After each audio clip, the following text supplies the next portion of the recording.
In today's relationships, the concept of love has been melted, vulgarized, and emptied.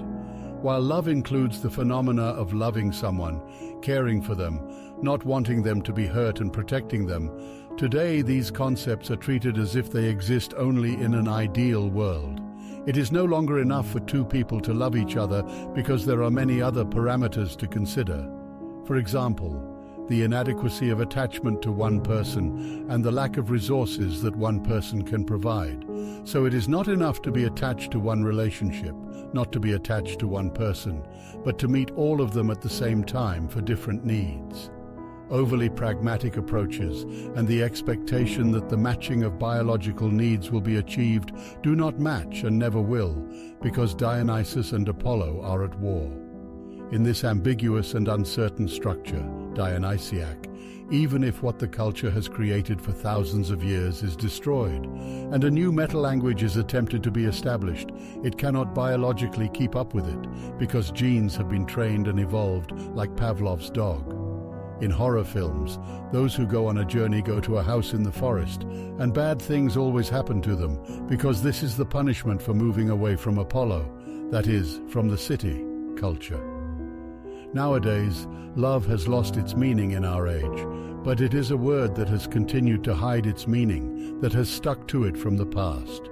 Just as we want coffee without caffeine and cola without sugar, we want relationships without commitment.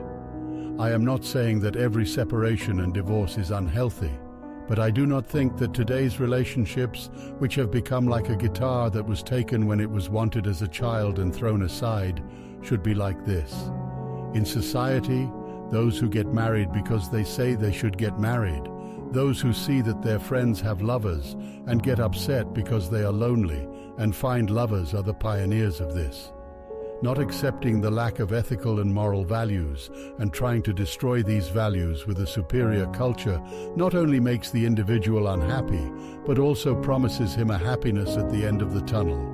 But this promise will never be realized, leaving the person in ambiguity and making him even more unhappy. While trying to rationalize everything, people of our age desire to have everything and do not have the nobility to renounce anything. Today's individual no longer loves in order to love, but loves in order to be loved, and does not even realize it because she thinks that they should be loved first.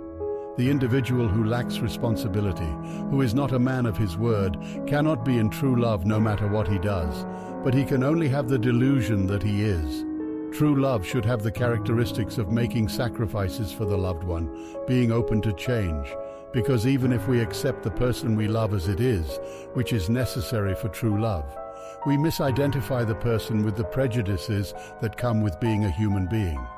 But as we get to know, these phases are degraded, and this degradation causes the relationship to end with the words, "You were never the person you seem."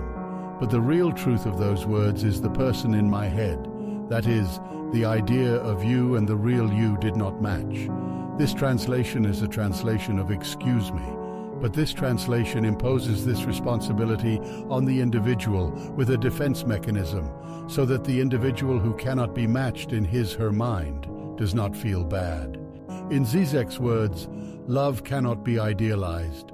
Love means that you accept a person with everything, all their failures, their stupidity, their ugly points, and yet the person's absolute perfection makes this life worth living, like everything for you.